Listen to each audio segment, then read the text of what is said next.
మీ అందరి కోసం ఈ రోజైతే ప్రోటీన్ పౌడర్ అనేది ఎలా తయారు చేసుకోవాలో చూపించబోతున్నాను. అది కూడా చాలా సింపుల్గా. ఇలా ఒకసారి తయారు చేసి పెట్టుకున్నారంటే జావా ఎప్పుడు కావాలంటే అప్పుడు, అది కూడా బ్రేక్ఫాస్ట్ అనేది స్కిప్ చేసినప్పుడు తాగేయచ్చు. చాలా చాలా బాగుంటుంది టేస్ట్ కూడా. ఇంకా లేట్ చేయకుండా దీనికి కావాల్సింది ఏంటో చెప్తాను. వీడియో మొత్తం కూడా చూసేసి మన వీడియోకి లైక్ చేసి ఛానల్ సబ్స్క్రైబ్ చేసుకోండి. పూల్ మకాన్ అయితే ఫుల్ కప్ అయితే తీసుకోండి. ఇప్పుడు మెజర్మెంట్స్ అన్ని కూడా కరెక్ట్ గా చెప్తాను. ఇదంతా ఫాలో అవ్వండి. అప్పుడే మీకు కరెక్ట్ టేస్ట్ అనేది వస్తుంది. దీంట్లో మంట మీడియంలో పెట్టుకొని స్లోగా వేయించుకోండి. లోపల బయట వేగి ఇలా క్రిస్పీగా రెడీ అయిపోతాయి. పక్కన పెట్టుకోండి. ఇప్పుడు బాదం అయితే ఒక పావు కప్ అయితే తీసుకోండి.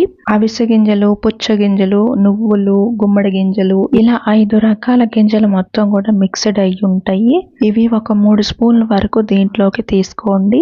జీడిపప్పు కూడా ఒక 2 స్పూన్లు అయితే తీసుకొని మంట సిమ్లో పెట్టుకొని వీటిని స్లోగా ఒక 2-3 నిమిషాలు వేయించుకొని కొంచెం సేపు పక్కన పెట్టుకొని ఆరబెట్టుకోండి. ఇప్పుడు మినపప్పు కూడా పొట్టున పప్పు తీసుకోండి. ఒక పావు కప్పు వరకు మంట మీడియంలో పెట్టుకొని ఈ మినపప్పు కూడా మంచి కమ్మటి స్మెల్, లైట్ గా కలర్ వచ్చేంత వరకు కూడా వేయించుకొని కొంచెం సేపు ఆరనివ్వండి. ఇప్పుడు రాగి పిండి అయితే ఒక 2 కప్పుల వరకు దీంట్లోకి తీసుకోండి. సన్నటి మంట మీద ఈ రాగి పిండి కూడా కమ్మటి స్మెల్ వచ్చేంత వరకు కూడా 2-3 నిమిషాలు వేయించుకొని పక్కన పెట్టుకోండి. కొంచెం సేపు ఆరనివ్వండి.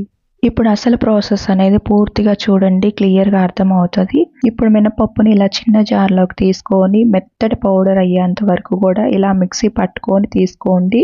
ఇలా రెడీ అయిన పౌడర్ని రాగి పిండిలోకి ఇలా డైరెక్ట్గా ఒకసారి తీసుకోండి.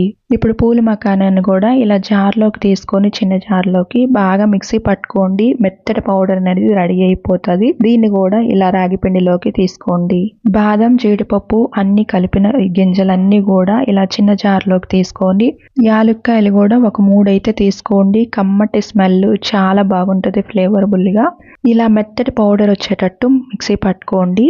ఇది ఒకవేళ మీరు మిక్సీ వేసినప్పుడు పౌడర్గా రాకపోతే కొంచెం పిండి వేసుకొని రాగి పిండి మళ్ళీ ఒకసారి మిక్సీ వేయండి. కరెక్ట్గా మీకు పౌడర్ అనేది వస్తుంది. ఒకవేళ మీకు అలా రాకపోతే చెప్తున్నాను. ఇప్పుడు ఈ పిండిలన్నిటిని కూడా బాగా చేత్తోనే కలిసేటట్టు ఒకసారి కలుపుకోండి. అప్పుడే బాగా కలిసిపోతుంది అంతా కూడా. ఇంకా నెక్స్ట్ స్టెప్ ఉంది. ఈ పిండిలోకి ఫుల్ టేబుల్ స్పూన్ అయితే కోకో పౌడర్ తీసుకోండి. ఈ కోకో పౌడర్ లేకపోయినా ఓకే, కానీ ఉంటే మాత్రం అస్సలు మిస్ అవ్వద్దు, వేసుకోండి, చాలా బాగుంటుంది. ఇప్పుడు దీంట్లోకి స్వీట్ కోసం అయితే పటిక బెల్లం తీసుకోండి. అది కూడా ఫుల్ కప్ అయితే తీసుకోండి. పటిక బెల్లం 1 కప్పే తీసుకున్నాం కాబట్టి ఇది మైల్డ్ స్వీటే ఉంటుంది. మీకు స్వీట్ ఎక్కువగా కావాలంటే ఇంకొక కప్పు అయితే తీసుకోండి పటిక బెల్లాన్ని. ఇలా మిక్సీ పట్టుకోండి. చిన్న జార్లోని బాగా పౌడర్ లాగా రెడీ అయిపోతుంది. దీన్ని అంతటిని కూడా బాగా మిక్స్ చేసుకోండి దీంట్లో కలిసిపోయేటట్టు. మళ్ళీ ఒక పెద్ద జార్లోకి అయితే దీన్ని అంతటిని కూడా సగం సగముగా 2 సార్లుగా తీసుకొని ఇలా ఒక రౌండ్ బాగా మిక్సీ వేసారంటే మొత్తం కూడా మిక్స్ అయిపోయి ఇలా రెడీ అయిపోయి ఉంటుంది అన్నమాట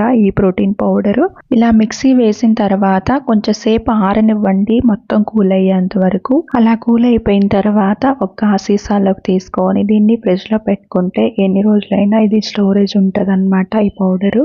ఈ ప్రోటీన్ జావా ఒక్కలకి ఎలా తయారు చేసుకోవాలో చూపిస్తాను. ఈ గిన్నెలోకి ముందుగా ఒక పావు లీటర్ వాటర్ అయితే తీసుకోండి. 1 స్పూన్ ఈ పిండి తీసుకున్న తర్వాత చేత్తోనే ఆ పిండి అంతా కూడా ఆ వాటర్ లో మిక్స్ అయిపోయేటట్టు మిక్స్ చేసుకున్న తర్వాత ఇప్పుడు స్టవ్ వెలిగించుకొని ఇలా కలుపుకుంటూ ఈ జావాని బాగా మరిగించండి. మీకు బాగా లూజ్ గా కావాలి అంటే కొంచెం లూజ్ గా ఉన్నప్పుడే తీసేయండి, లేదా కొంచెం థిక్గా కావాలంటే ఇలా రెడీ అయిపోయిన తర్వాత ఇంకా మంట తీసేసుకొని ఒక బౌల్లోకి తీసుకోండి. ఈ జావా పాలతో కూడా రెడీ చేసుకోవచ్చు, చాలా బాగుంటుంది టేస్ట్. అది ఎలా తయారు చేసుకోవాలి అనేది కూడా షార్ట్ వీడియో అప్లోడ్ చేశాను. అది కూడా మన ఛానల్లోకి వెళ్ళి చూసేసి మీరు కూడా ట్రై చేయండి. ఇలా ఇంకా కొత్త వీడియోస్ వస్తూ ఉంటే మన ఛానల్ సబ్స్క్రైబ్ చేసుకొని ఫాలో అవుతుండండి. Thanks for watching.